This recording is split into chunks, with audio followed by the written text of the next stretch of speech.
kami pong lahat nandito para humingi po ng lakas ng loob sa inyo. Dahil bilib po kami sa tibay ninyo. At hayaan nyo po, ipaglalaban po natin sa Manila na dapat gumising na sila.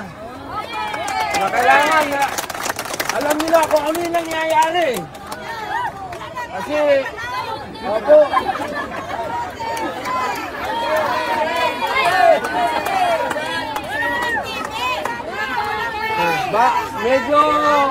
medyo malungkot lang po yung pagkikita natin dahil ganito ang sitwasyon.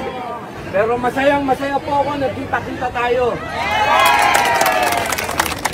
Sana po sa susunod, may kuryente na. Para makakanta naman ako. Maraming salamat po.